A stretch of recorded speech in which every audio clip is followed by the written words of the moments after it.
കൃപാസനം പത്രം November 2025 part 1. ബഹുമാനപ്പെട്ട Joseph അച്ഛൻ്റെ സന്ദേശം. ലൂർദിലെ ധ്യാനത്തിൽ പരിശുദ്ധ അമ്മ നൽകിയ ഉടമ്പടി വെളിപാട്. സിംഗിൾ ഹാർട്ടഡ് പേഴ്സണാലിറ്റിക്ക് മാത്രമേ ഉടമ്പടി ഫയർ ആകൂ. ദൈവത്തോട് ഉടമ്പടി ചെയ്ത് ഉടമ്പടി ജീവിതത്തെ നയിച്ചുകൊണ്ട് ഉടമ്പടി പുതുക്കി നമ്മൾ ഒരു സുവിശേഷ മുന്നേറ്റം നടത്തുകയാണ്. ഞാൻ ലൂർദിൽ ചെന്നപ്പോൾ തന്നെ ആദ്യം ഈശോ പറഞ്ഞത് എന്താണെന്നറിയാമോ? യോഹന്നാൻ 3:34, ദൈവം അയച്ചവൻ ദൈവത്തിൻ്റെ വാക്കുകൾ സംസാരിക്കുന്നു. ദൈവം അളന്നല്ല ആത്മാവിനെ കൊടുക്കുന്നത്. നമുക്കൊരളവുണ്ട്, 6 കാര്യങ്ങളുടെ ഒരളവ്. ആത്മാവിൻ്റെ കാര്യത്തിൽ അളവില്ല, നീണ്ടു പോവുകയാണ്. അത് പുതിയ നിയമത്തിൽ മാത്രമല്ല, പഴയ നിയമത്തിലെയും കാഴ്ചപ്പാട് അതുതന്നെയാണ്. എസെക്കിയേൽ 47:4-5 വചനങ്ങൾ. പിന്നെയും അവൻ 1000 മുഴം അളന്ന് എന്നെ വെള്ളത്തിലൂടെ നയിച്ചു. അവിടെ മുട്ടോളം വെള്ളമുണ്ടായിരുന്നു. വീണ്ടും അവൻ 1000 മുഴം അളന്ന് എന്നെ വെള്ളത്തിലൂടെ നയിച്ചു. അവിടെ അരയ്ക്കൊപ്പം വെള്ളമുണ്ടായിരുന്നു. പിന്നെയും അവൻ 1000 മുഴം അളന്നു.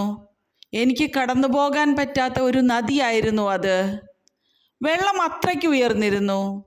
നീന്താൻ വേണ്ടുന്ന ആഴമുണ്ടായിരുന്നു അതിന്. നടന്ന് അക്കരെ പറ്റാൻ വയ്യാത്ത ഒരു നദി. നമ്മുടെ മെറിറ്റിൽ ഒതുങ്ങാത്ത ജീവിത പ്രതിസന്ധി വരുമ്പോഴാണ് നമ്മൾ ബൈബിളിൻ്റെ ഫോർമുല ജീവിതത്തിലേക്ക് എടുക്കുന്നത്. നിന്റെ യോഗ്യത കൊണ്ടല്ല, കർത്താവിൻ്റെ കൃപ കൊണ്ട്. അതാണ് ഉടമ്പടിയുടെ അടിസ്ഥാനം. ആദ്യം വെളിപ്പെടുത്തി കിട്ടിയ വചനം അതാണ്. എഫേസോസ് 2:8, വിശ്വാസം വഴി കൃപയാലാണ് നിങ്ങൾ രക്ഷിക്കപ്പെട്ടത്. അത് നിങ്ങൾ നേടിയെടുത്തതല്ല, ദൈവത്തിൻ്റെ ദാനമാണ്. നമ്മുടെ യോഗ്യതയല്ലെങ്കിൽ പിന്നീടുള്ള മാർഗം കർത്താവിൻ്റെ കൃപയാണ്. കർത്താവിൻ്റെ പീഠാനുഭവത്തിലൂടെ നേടിയെടുത്തതാണ് കൃപ. യോഹന്നാൻ 1:16, അവൻ്റെ പൂർണ്ണതയിൽ നിന്ന് നാം എല്ലാം കൃപയ്ക്കുമേൽ കൃപ സ്വീകരിച്ചിരിക്കുന്നു. ഉടമ്പടി എപ്പോഴും ലക്ഷ്യം വയ്ക്കുന്നത് കൃപയ്ക്കുമേൽ കൃപയാണ്. ലൂർദിൽ വെച്ച് പരിശുദ്ധ അമ്മ ഡയബോളിക് പേഴ്സണാലിറ്റികളെ ഉടമ്പടി എടുപ്പിക്കരുതെന്നാണ് പറഞ്ഞത്. Person must be an integrated person എന്ന് വെച്ചാൽ സ്പ്ലിറ്റ് പേഴ്സണാലിറ്റി അല്ലാത്ത സിംഗിൾ പേഴ്സണെ കൊണ്ട് ഉടമ്പടി എടുപ്പിക്കാമെന്ന്. ഇങ്ങനെ പരിശുദ്ധ അമ്മ കുറേ കാര്യങ്ങൾ ആ 5 ദിവസത്തിനുള്ളിൽ പറഞ്ഞു. 5 ദിവസം മുഴുവൻ ഞാൻ ധ്യാനത്തിലും പ്രാർത്ഥനയിലും തന്നെയായിരുന്നു. അപ്പോൾ പറഞ്ഞ ദൈവിക രഹസ്യങ്ങളാണ് സ്പ്ലിറ്റ് പേഴ്സണാലിറ്റിയെ കൊണ്ട് ഉടമ്പടി എടുപ്പിക്കരുത് എന്ന്. ഉടമ്പടി ഒരു ബയലാറ്ററൽ എഗ്രിമെൻ്റ് ആണ്, പേഴ്സൺ ടു പേഴ്സൺ. നീ പല വ്യക്തിയും ദൈവം ഒരു വ്യക്തിയുമാകുന്ന സിറ്റുവേഷൻസ് ചിലപ്പോൾ ഉണ്ടാകാം. വചനം അത് താക്കീത് നൽകുന്നുണ്ട്. ചില ആൾക്കാർ പല വ്യക്തികളാണ്. ഈ പല വ്യക്തികൾ ഒരു വ്യക്തിയുടെ രൂപത്തിൽ വന്ന് ദൈവത്തിൻ്റെ അടുക്കൽ വന്ന് ഉടമ്പടി എടുക്കാൻ പറ്റില്ല. എൻ്റെ കാര്യത്തിൽ എന്തിനിടപെടുന്നു എന്ന് ചോദിക്കുന്ന ഒരു സിറ്റുവേഷൻ ഉണ്ടെങ്കിൽ നീ സിംഗിൾ പേഴ്സൺ അല്ല, പല വ്യക്തികളാണ്. എൻ്റെ ബിസിനസ് കാര്യത്തിൽ നീ ഇടപെടരുത്, അത് എൻ്റെ കാര്യവും എൻ്റെ ലാഭവും ഒക്കെയാണ്. അവിടെ എൻ്റെ കള്ളക്കണക്കും കാര്യങ്ങളൊക്കെയുമുണ്ട്. അവിടെ കയറി നീ കളിക്കരുത്, അവിടെ നിനക്ക് സ്പേസ് ഇല്ല. മാർക്കോസ് 5:7. ഉച്ചത്തിൽ നിലവിളിച്ചുകൊണ്ട് അവൻ പറഞ്ഞു, മഹോന്നതനായ ദൈവത്തിൻ്റെ പുത്ര യേശുവേ, അങ്ങ് എൻ്റെ കാര്യത്തിൽ എന്തിനിടപെടുന്നു? ദൈവത്തെ കൊണ്ട് ആണയിട്ട് ഞാൻ അങ്ങയോട് അപേക്ഷിക്കുന്നു, അങ്ങ് പീഡിപ്പിക്കരുതേ. അതാണ് പ്രശ്നം. ആ കാര്യത്തിൽ ഇടപെടരുത്.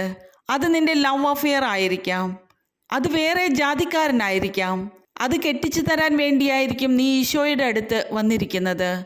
അപ്പോൾ കർത്താവ് ചോദിക്കും, നിന്റെ കുഞ്ഞുങ്ങളെ വിശ്വാസത്തിൽ വളർത്താൻ പറ്റുമോ? അതെനിക്കറിയാൻ പാടില്ല എന്ന് നീ പറയും. അതാണ് പ്രശ്നം. ഇതാണ് ഡയബോളിക് പേഴ്സണാലിറ്റി, സ്പ്ലിറ്റ് പേഴ്സണാലിറ്റിയാണ്. ഈ ആളിന് ഉടമ്പടി ചെയ്യാൻ പറ്റില്ല എന്നാണ് പറയുന്നത്. സിംഗിൾ പേഴ്സൺ ആകണമെന്ന്. നിന്റെ ജീവിതത്തിൻ്റെ വൃത്തികേടുകൾക്ക്, വചനപ്രകാരമല്ലാത്ത നിലപാടുകൾക്ക് ലൈസൻസ് തരാനല്ല കർത്താവ് ഇരിക്കുന്നത്. ഇങ്ങനെ ഓരോരോ വിഷയങ്ങളിൽ അകപ്പെട്ടിരിക്കുന്ന വ്യക്തികൾ ദൈവഹിതം എന്താണ്, അത് നിറവേറ്റാനും സ്വീകരിക്കാനും ഞാൻ തയ്യാറാണെന്ന് ആദ്യമേ പറയണം. കർത്താവായ ദൈവമേ, നിന്റെ ആത്മാവ് പ്രവർത്തിക്കുന്നതിന് തടസ്സം നിൽക്കുന്ന സാഹചര്യങ്ങളെ നിന്റെ നാമത്തെ മഹത്വപ്പെടുത്തിക്കൊണ്ട് ഒഴിവാക്കുന്നതിനും നിന്റെ നാമത്തിൽ വിശ്വസിക്കുന്നവർക്ക് നീ വാഗ്ദാനം ചെയ്തിരിക്കുന്ന കൃപയ്ക്കുമേൽ കൃപ സ്വീകരിക്കുന്നതിനും എന്നെ അങ്ങുമായി സത്യസന്ധമായ ഉടമ്പടിക്കായി ഒരുക്കണമേ. ഇതായിരിക്കണം നിങ്ങളുടെ പ്രാർത്ഥന. മർക്കോസ് 5:9. നിന്റെ പേരെന്താണ്? യേശു ചോദിച്ചു. അവൻ പറഞ്ഞു, എൻ്റെ പേര് ലെഗിയോൻ. ഞങ്ങൾ അനേകം പേരുണ്ട്. ലെഗിയോൻ പിശാച് ബാധിതനാണ്. ഞങ്ങൾ അനേകം പേരുണ്ടെന്ന്, പല താല്പര്യങ്ങളുണ്ടെന്ന്. ഇപ്പോൾ വീട് വയ്ക്കാനും ജോലി കിട്ടാനും വേണ്ടി വന്നിരിക്കുകയാണ്. ഞാൻ ലെഗിയോനാണെന്ന്. എൻ്റെ ഉള്ളിൽ തന്നെ ഞങ്ങൾ പല ആൾക്കാർ, പല താല്പര്യക്കാരുണ്ടെന്ന്, പല ഉദ്ദേശക്കാർ ഉണ്ടെന്നാണ് പറയുന്നത്. അങ്ങനെയാണെങ്കിൽ ഡയബോളിക് പേഴ്സണാലിറ്റിക്ക്, സ്പ്ലിറ്റ് പേഴ്സണാലിറ്റിക്ക് ഉടമ്പടി ചെയ്യാൻ പറ്റില്ല. ദൈവം ലെഗിയോനുമായിട്ട് ഉടമ്പടി ചെയ്യില്ല. You must be a single person. ലെഗിയോനും ഡയബോളിക് പേഴ്സണാലിറ്റിയും സ്പ്ലിറ്റ് പേഴ്സണാലിറ്റിയും എല്ലാം റിക്കവർ ചെയ്യുന്നത് അനുതാപം വച്ചാണ്. അനുതാപം അങ്ങനെ അതിരുകളില്ലാതെ പോകുന്നതനുസരിച്ച് നമ്മുടെ ആത്മനദിയുടെ ആഴങ്ങളും വീതിയും കൂടിക്കൊണ്ടിരിക്കും. നമുക്ക് അതിജീവനത്തിൻ്റെ ആത്മാഭിഷേകം ലഭിക്കുന്നത് നമുക്കുണ്ടാകുന്ന അനുതാപത്തിന് ആനുപാതികമായിരിക്കും. അതെപ്പോഴും നിങ്ങൾ മനസ്സിലാക്കണം. അല്ലാതെ നിങ്ങൾ എന്തെങ്കിലും തരികിട പരിപാടി കാണിച്ച് ദൈവാനുഗ്രഹം അടിച്ചു മാറ്റാമെന്നുള്ള വ്യർത്ഥമോഹങ്ങളൊക്കെ മാറ്റണം. മറിച്ച് ലൈഫ് ലോങ് ആയി ദൈവവുമായിട്ട് സഞ്ചരിക്കാനുള്ളൊരു കമ്മിറ്റ്മെൻറ്റ് കാണിക്കണം. അപ്പസ്തോല പ്രവർത്തനം 2:38. പത്രോസ് പറഞ്ഞു, നിങ്ങൾ പശ്ചാത്തപിക്കുവിൻ, പാപമോചനത്തിനായി എല്ലാവരും യേശുക്രിസ്തുവിൻ്റെ നാമത്തിൽ സ്നാനം സ്വീകരിക്കുവിൻ, പരിശുദ്ധാത്മാവിൻ്റെ ദാനം നിങ്ങൾക്ക് ലഭിക്കും. ഈ അനുതാപത്തിന് അങ്ങനെ ഒരു ഗുണമുണ്ട്. പരിശുദ്ധാത്മാവിൻ്റെ ദാനവും അനുതാപവും തമ്മിൽ കണക്റ്റഡ് ആണ്. യെശയ്യാ 11:2.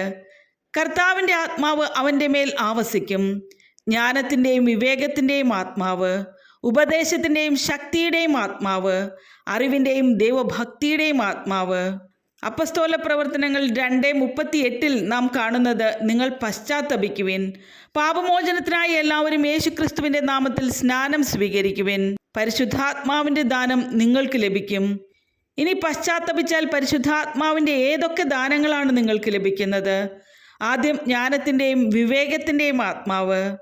ജ്ഞാനം കിട്ടിയാൽ മതി, കള്ളക്കരച്ചിലും ബഹളവുമെല്ലാം നിൽക്കും. കരച്ചിലടക്കണമെങ്കിൽ ആദ്യം ജ്ഞാനം കിട്ടണം. ജ്ഞാനമില്ലെങ്കിൽ നമ്മൾ മരണം വരെ നിലവിളിച്ചു കൊണ്ടിരിക്കും. ജ്ഞാനവും ഹൃദയത്തിൽ സംഗ്രഹിക്കുന്നതും തമ്മിൽ കുറെ കണക്റ്റഡ് ആണ്. അനുതാപവും ആത്മാഭിഷേകവും തമ്മിൽ കണക്റ്റഡ് ആണ്. നമ്മളിൽ പലരും പ്രാർത്ഥിക്കുന്നത് ജീവിത ആവശ്യങ്ങളെ അടിസ്ഥാനപ്പെടുത്തിയാണ്. അത് ഞാൻ എപ്പോഴും നിങ്ങളോട് പറഞ്ഞിട്ടുണ്ട്. When it is placed into the covenant box, it is placed forever. നിങ്ങളത് മാതാവിൻ്റെ മധ്യസ്ഥതയിൽ നിങ്ങളുടെ കണ്ണുനീർ, നിങ്ങളുടെ ജീവിതഭാരം കവനൻ്റ് ബോക്സിൽ വാഗ്ദാന പേടകത്തിൽ നിക്ഷേപിച്ചപ്പോൾ it is given to the lord. കർത്താവിന് നമ്മൾ കൊടുത്തു. പിന്നെ നിങ്ങൾ അതുമായിട്ട് നടക്കരുത്. അത് സമർപ്പിച്ചിട്ട് പിന്നീട് നിങ്ങൾ ദൈവത്തിൻ്റെ കാര്യത്തിലാണ് വ്യാപൃതരാകേണ്ടത്. നിങ്ങൾ വിശുദ്ധമായ സ്ഥലത്ത് കടന്നു വരുമ്പോൾ അനുതപിക്കുകയാണ് വേണ്ടത്, അല്ലാതെ ആലോചിക്കുകയല്ല വേണ്ടത്. അതുകൊണ്ടാണ് ഈശോ പറയുന്നത്, ഹൃദയശുദ്ധി ഇല്ലാത്തവനെ കർത്താവ് നോക്കില്ല എന്ന്. ഹൃദയശുദ്ധി ഇല്ലാത്തവരെന്ന് പറഞ്ഞാൽ എന്താണ്? 2 ഹൃദയമുള്ള ആൾക്കാർ, ഡബിൾ മൈൻഡഡ് പീപ്പിൾ. ആദ്യം എന്തെങ്കിലും കിട്ടുമോ എന്ന് നോക്കട്ടെ, അടയാളം കാണുമോ എന്ന് നോക്കട്ടെ. ഹൃദയം ശുദ്ധമല്ലാത്ത ആൾക്കാരെ ദൈവം നോക്കില്ല എന്നാണ് ബൈബിൾ പറയുന്നത്. ബൈബിളിൽ നേരിട്ടങ്ങനെ പറഞ്ഞിട്ടില്ല. പക്ഷേ ഹൃദയശുദ്ധിയുള്ളവർ ദൈവത്തെ കാണുമെന്ന് പറഞ്ഞാൽ എന്താണ്? ഹൃദയശുദ്ധിയില്ലാത്തവർ ദൈവത്തെ കാണില്ല എന്നാണ് അതിൻ്റെ അർത്ഥം. ഉടമ്പടി എന്ന് പറയുന്നത് അവൻ പറയുന്നത് പോലെ ചെയ്യുക എന്നതാണ്. അവൻ പറഞ്ഞ ആദ്യത്തെ കാര്യം എന്താണ്? അനുതപിക്കുക, സുവിശേഷത്തിൽ വിശ്വസിക്കുക. മർക്കോസ് 1:15 അവൻ പറഞ്ഞു, സമയം പൂർത്തിയായി, ദൈവരാജ്യം സമീപിച്ചിരിക്കുന്നു, അനുതപിച്ച് സുവിശേഷത്തിൽ വിശ്വസിക്കുവിൻ.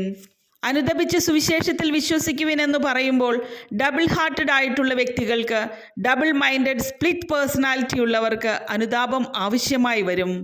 നഥാനിയേലിനെ കാണുമ്പോൾ ഈശോ പറയുന്നത് യോഹന്നാൻ 1:47. നഥാനിയേൽ തൻ്റെ അടുത്തേക്ക് വരുന്നത് കണ്ട് യേശു അവനെപ്പറ്റി പറഞ്ഞു, ഇതാ നിഷ്കപടനായ ഒരു യഥാർത്ഥ ഇസ്രായേൽക്കാരൻ. അനുതാപം എന്ന് പറയുമ്പോൾ അനുതാപം എങ്ങോട്ടാണ് പോകുന്നതെന്ന് നമ്മൾ അറിയണം. നിഷ്കപടതയിലേക്കാണ് അനുതാപം പോകുന്നത്. അനുതാപത്തിൻ്റെ ഫലം എന്താണ്? കാപട്യമില്ലാത്തൊരു ഹൃദയം. അനുതപിച്ച ഹൃദയം ഏതാണെന്ന് ചോദിച്ചാൽ ഡബിൾ ഹാർട്ടഡ് അല്ലാത്ത വ്യക്തി. അങ്ങനെ ഒരാളെ കണ്ടുപിടിച്ചപ്പോൾ ഈശോ അയാളെ ബ്രാൻഡ് ചെയ്യുന്നത് കാണാം. ഇനി ഇവിടുന്ന് തുടങ്ങാമെന്ന് പറയും. നഥാനിയേലിനെ കാണുമ്പോൾ പറയും, ഇതാണ് ഞാൻ പറഞ്ഞത്. ഈശോ പിന്നീട് പറയുന്നത് വചനത്തിൽ നാം വായിക്കുന്നത് ഇപ്രകാരമാണ്, അനുതാപം ആവശ്യമില്ലാത്ത 99 നീതിമാന്മാരെ കുറിച്ച് എന്നതിനേക്കാൾ അനുതപിക്കുന്ന ഒരു പാപിക്ക് വേണ്ടി സ്വർഗത്തിൽ സന്തോഷമുണ്ടാകും. നഥാനിയേലിനെ പോലുള്ള ആൾക്കാർ പലരെയും കർത്താവ് ജീവിതത്തിൽ കണ്ടുമുട്ടിയിട്ടുണ്ട്. ദൈവത്തിന് ഈസിയായി പ്രവർത്തിക്കാൻ പറ്റുന്നവർ. അതാണ് അനുതാപം ആവശ്യമില്ലാത്ത മനുഷ്യർ. അനുതാപം എല്ലാവർക്കും ആവശ്യമുണ്ടെന്ന് ബൈബിൾ പറയുന്നില്ല. ഡബിൾ ഹാർട്ടഡ് ആയിട്ട് വരുമ്പോഴാണ് അനുതാപം ആവശ്യമായിട്ട് വരുന്നത്. എന്ന് വെച്ചാൽ ഓരോരോ കാലഘട്ടങ്ങളിലും ഓരോരോ രീതികൾ വരികയാണ്. ലൂർദിൽ അമ്മ പറഞ്ഞത് ഉടമ്പടി എടുക്കുന്ന വ്യക്തി സിംഗിൾ പേഴ്സൺ ആയിരിക്കണമെന്നാണ്. ഡബിൾ പേഴ്സണ് ഉടമ്പടി എടുക്കാൻ പറ്റില്ല. എന്ന് വെച്ച് കഴിഞ്ഞാൽ ഒരേ വിഷയത്തിന് 2 നിലപാടുകൾ 2 വ്യത്യസ്തമായ സാഹചര്യങ്ങളിൽ എടുക്കാൻ പറ്റില്ല. തൻ്റെ കാര്യം വരുമ്പോൾ ഒരു തീരുമാനം, മറ്റുള്ളവരുടെ കാര്യം വരുമ്പോൾ വേറെ തീരുമാനം. അങ്ങനെ വരാൻ പറ്റില്ല. അതാണ് ഈശോ എപ്പോഴും പറയുന്നത്, നിങ്ങളുടെ ഉത്തരം ഉള്ളതിന് യെസ് ആയിരിക്കണം, അല്ലെങ്കിൽ നോ ആയിരിക്കണം. നിങ്ങളുടെ വാക്ക് അതെ അതെ എന്നോ അല്ല അല്ല എന്നോ ആയിരിക്കട്ടെ. ഇതിനപ്പുറമുള്ളത് ദുഷ്ടനിൽ നിന്ന് വരുന്നു.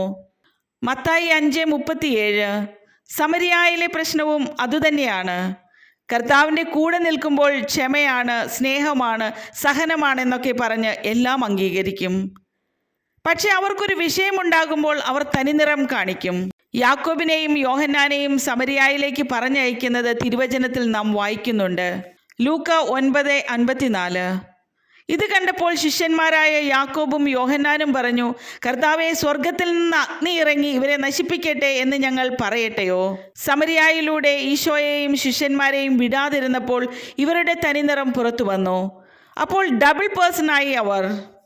കർത്താവിൻ്റെ അടുത്ത് നിൽക്കുമ്പോൾ ശാന്തത, ക്ഷമ എന്നൊക്കെ പറഞ്ഞു നിൽക്കും.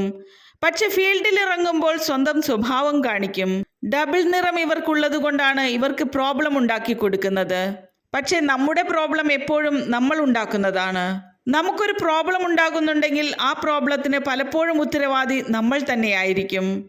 ബൈബിൾ അതിനെക്കുറിച്ച് പറയുന്നത് എന്താണെന്ന് വെച്ച് കഴിഞ്ഞാൽ, സഭാപ്രസംഗകൻ 7:29, ദൈവം മനുഷ്യനെ സരളഹൃദയനായി സൃഷ്ടിച്ചു, എന്നാൽ അവൻ്റെ സങ്കീർണ പ്രശ്നങ്ങൾ അവൻ്റെ തന്നെ സൃഷ്ടിയാണ്.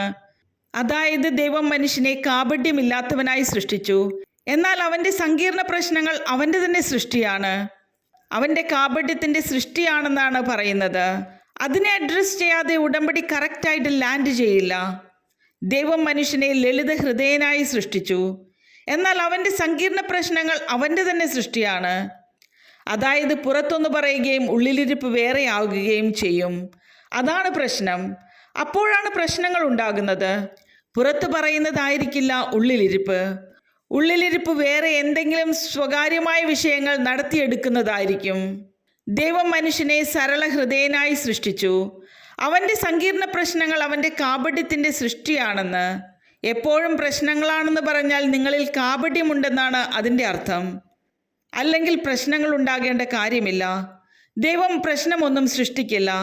നമ്മുടെ ഡബിൾ മൈൻഡഡ് ആയിട്ടുള്ള വിഷയങ്ങളിലൂടെ നമ്മൾ പോകുമ്പോൾ ദൈവത്തോട് ഒരു കാര്യം പറയും, നമ്മുടെ മനസ്സിൽ വേറെ ചില ഉദ്ദേശങ്ങൾ വയ്ക്കും. അങ്ങനെ വരുമ്പോൾ അന്തർസംഘർഷം ഉണ്ടാകും.